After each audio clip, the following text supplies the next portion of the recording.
Adaptasi anatomi dan fisiologi pada masa nifas.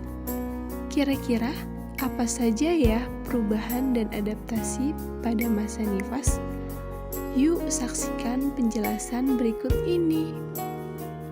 Pengertian masa nifas. Masa nifas atau yang sering disebut sebagai istilah puerperineum adalah masa di mana setelah plasenta lahir dan berakhir ketika alat-alat kandungan kembali seperti keadaan sebelum hamil. Masa nifas berlangsung sekitar 6 minggu. Akan tetapi, seluruh alat genetal akan pulih kembali seperti keadaan sebelum hamil dalam waktu 3 bulan, menurut Prawiharjo 2013. Adaptasi anatomi dan fisiologi masa nifas. Yang pertama, ada perubahan sistem reproduksi. Setelah bersalin, tubuh ibu mengalami banyak perubahan, di antaranya rahim mengecil, serviks menutup, vagina kembali pada ukuran normal, dan payudara mengeluarkan ASI. Perubahan pada sistem reproduksi secara keseluruhan disebut sebagai proses involusi. Involusi adalah perubahan yang merupakan proses kembalinya alat kandungan atau uterus dan jalan lahir setelah bayi dilahirkan hingga mencapai keadaan sebelum hamil. Organ dan sistem reproduksi yang mengalami perubahan diantaranya yaitu 1. Uterus.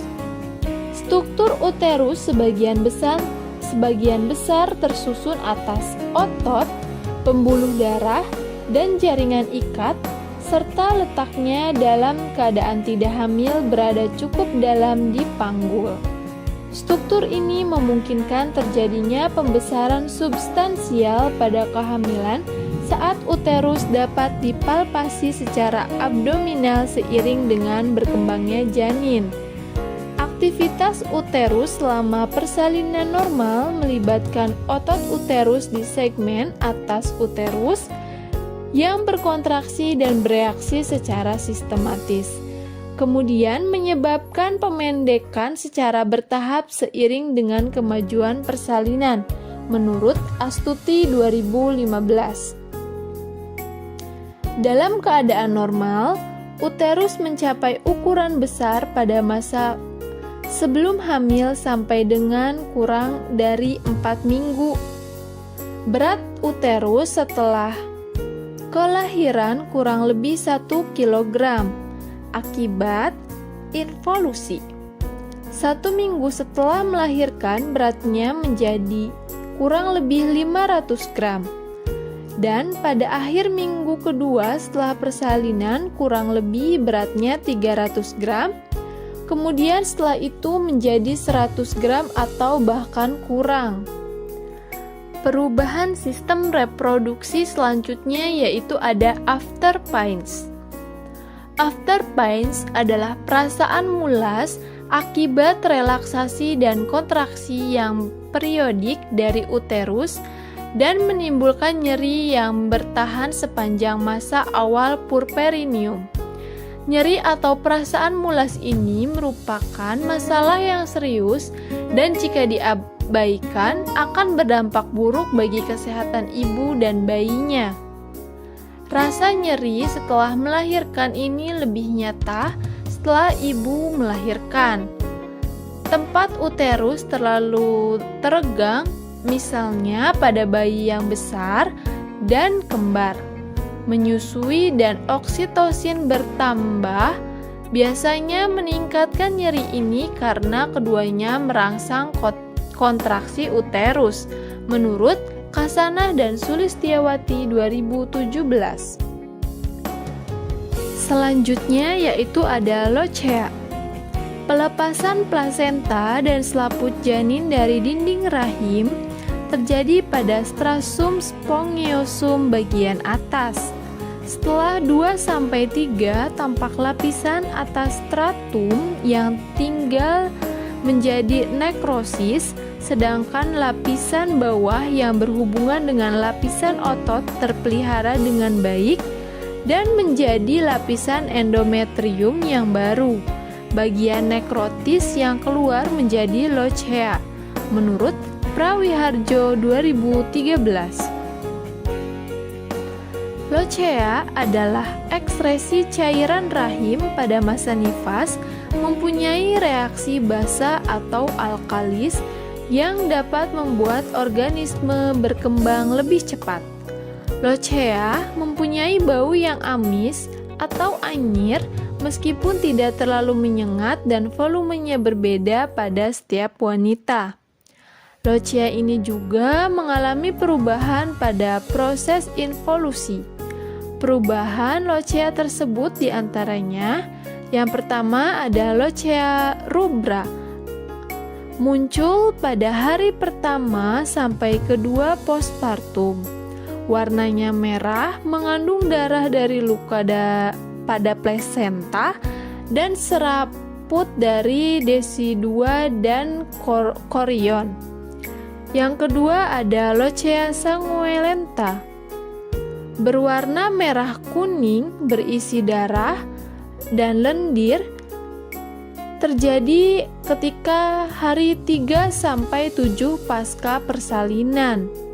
Selanjutnya yang ketiga ada lochea serosa, yaitu muncul pada hari ke-7 sampai 14. Warnanya kecoklatan dan mengandung lebih banyak serum, lebih sedikit darah, juga leukosit dan laserasi plasenta. Selanjutnya ada lochea alba, yaitu muncul sejak 2 sampai 6 minggu setelah persalinan. Berwarna putih kekuningan, mengandung leukosit, selaput lendir serviks, dan serabut jaringan yang mati, menurut Baston H. dan Hal J. 2011. Tempat tertanamnya plasenta. Saat plasenta keluar, secara normal uterus berkontraksi dan relaksasi atau retraksi sehingga volume atau ruang tempat plasenta berkurang dan berubah cepat sampai 1 hari setelah persalinan, kemudian berkerut sampai diameter 7,5 cm. Kira-kira 10 hari setelah persalinan, diameter tempat plasenta kurang lebih 2,5 cm. Segera setelah akhir minggu ke-5 sampai 6, epitelial menutup dan meregenerasi sempurna akibat dari ketidakseimbangan volume darah, plasma, sel darah merah. Menurut Kasanah dan Sulistiawati 2017. Perubahan pada perineum, vulva, dan vagina. Vagina dan vulva mengalami penekanan serta peregangan yang sangat besar selama proses melahirkan bayi. Dan dalam beberapa hari pertama setelah proses tersebut, kedua organ ini tetap berada dalam keadaan kendur. Setelah 3 minggu, vulva kembali pada keadaan tidak hamil dan rugae dalam vagina secara berangsur-angsur akan muncul kembali, sementara labia menjadi lebih menonjol. Segera setelah melahirkan, perineum juga menjadi kendur karena sebelumnya terjadi peregangan oleh tekanan kepala bayi yang bergerak maju. Pada postnatal hari ke-5, perineum sudah mendapatkan kembali sebagian besar tonusnya, sekalipun tetap lebih kendur dari keadaan sebelum melahirkan. 2. Perubahan pada sistem tubuh. Yang pertama ada perubahan tanda-tanda vital. Tanda vital merupakan tanda-tanda terhadap keadaan umum ibu yang meliputi nadi, suhu, tekanan darah, dan pernafasan. Frekuensi dan intensitas nadi merupakan tanda vital yang sensitif terhadap adanya perubahan keadaan umum ibu. Frekuensi nadi secara fisiologis pada kisaran 60-80 kali per menit. Perubahan nadi dengan frekuensi bradikardi kurang dari 60 kali per menit atau takikardi lebih dari 100 kali per menit menunjukkan adanya tanda syok atau pendarahan. Selanjutnya yaitu perubahan sistem kardiovaskuler. Terdapat beberapa faktor yang mempengaruhi perubahan volume darah seperti kehilangan selama melahirkan dan mobilisasi.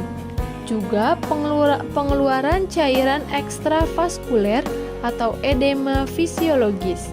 Pada minggu ketiga dan keempat setelah bayi lahir, volume darah biasanya menurun sampai volume darah sebelum hamil. 3. Perubahan fisiologi sistem kardiovaskuler postpartum atau pasca partum yang terjadi pada ibu nifas, diantaranya yang pertama, kehilangan sirkulasi uteroplasenta yang mengurangi ukuran pembuluh darah maternal sebesar 10-15%. Yang kedua, hilangnya fungsi endokrin plasenta yang mengakibatkan stimulus vasodilatasi. Yang ketiga, terjadinya mobilisasi air ekstravaskuler yang disimpan selama wanita hamil. Denyut jantung, volume, dan curah jantung meningkat sepanjang masa hamil dan akan lebih meningkat lagi saat bersalin pada semua jenis persalinan. Keadaan ini mengakibatkan lebih tinggi selama 30-60 menit karena darah yang biasanya melintasi sirkulasi uteroplasenta tiba-tiba kembali ke sirkulasi umum. Curah jantung biasanya tetap naik dalam 24-48 jam postpartum dan menurun ke nilai sebelum hamil dalam 10 hari pasca bersalin. Selanjutnya yaitu perubahan sistem pencernaan. Selama masa hamil, salah satu yang dapat mempengaruhi sistem pencernaan ibu diantaranya adalah meningkatnya kadar progesteron yang dapat mengganggu keseimbangan cairan tubuh, meningkatkan kolesterol darah, dan melambatkan kontraksi otot-otot polos. Pasca melahirkan, kadar progesteron juga mulai menurun. Namun demikian, fal usus memerlukan waktu 3-4 hari untuk kembali normal. Secara fisiologis, terjadi penurunan tonus dan mobilitas otot saluran pencernaan secara bertahap dan singkat dalam beberapa jam setelah bayi lahir. Setelah itu, akan kembali seperti keadaan sebelum hamil. Pada ibu, proses persalinan operasi kemungkinan keadaan ini terjadi karena pengaruh analgesia dan anesthesia yang bisa memperlambat pengembalian tonus dan mobilitas pada keadaan normal. Keadaan ini mengakibatkan ibu pasca melahirkan sering mengalami konstipasi. Perubahan sistem muskuloskeletal.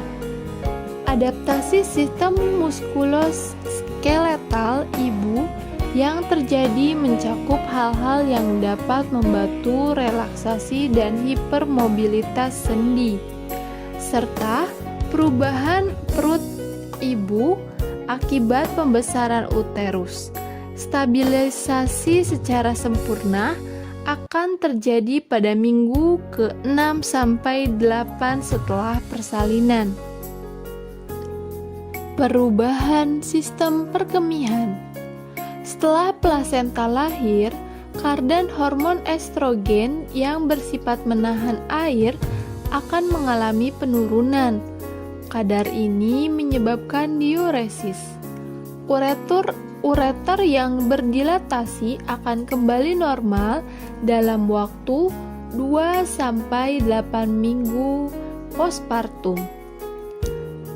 Pada pasca persalinan, kadar steroid menurun sehingga menyebabkan penurunan fungsi ginjal.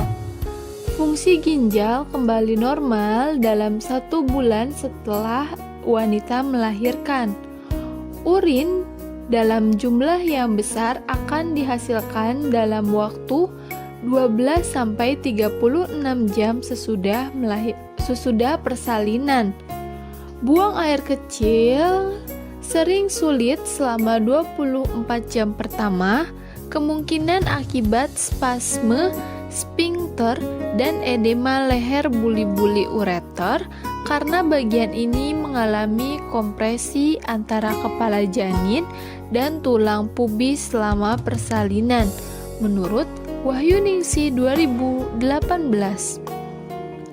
Perubahan sistem endokrin. Setelah proses persalinan, sistem endokrin kembali pada keadaan sebelum hamil. Hormon kehamilan mulai menurun segera setelah plasenta lahir.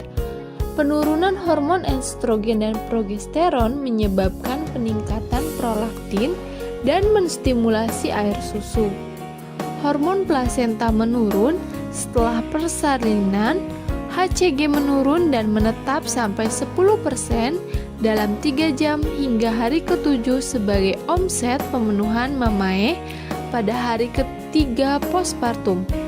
Pada hormon pituitari, prolaktin meningkat dan pada wanita yang tidak menyusui menurun dalam waktu 2 minggu, FSH dan LH meningkat pada minggu ketiga. Lamanya seorang ibu nifas mendapatkan menstruasi juga dapat dipengaruhi oleh faktor menyusui. Seringkali menstruasi pertama ini bersifat anovulasi karena rendahnya kadar estrogen dan progesteron. Setelah persalinan, terjadi penurunan kadar estrogen yang bermakna sehingga aktivitas prolaktin juga sedang meningkat dalam memengaruhi kelenjar mamae dan meningkatkan ASI. Perubahan payudara. Setelah melahirkan, ketika hormon yang dihasilkan plasenta tidak ada lagi, maka terjadi positif feedback hormon atau umpan balik positif, yaitu kelenjar pituitari yang mengeluarkan hormon prolaktin atau hormon laktogenik sampai hari ketiga setelah melahirkan. Efek prolaktin pada payudara mulai bisa dirasakan. Pembuluh darah payudara menjadi membesar, terisi darah, sehingga timbul rasa hangat. Sel-sel asini yang menghasilkan ASI juga mulai berfungsi. Ketika bayi mulai menghisap puting, refleks saraf merangsang kelenjar posterior hipofisis untuk mensekresi hormon oksitosin. Oksitosin merangsang refleks let down sehingga menyebabkan ejeksi ASI melalui sinus lactiferus payudara ke ductus yang terdapat pada puting, menurut Wahyuningsih 2018.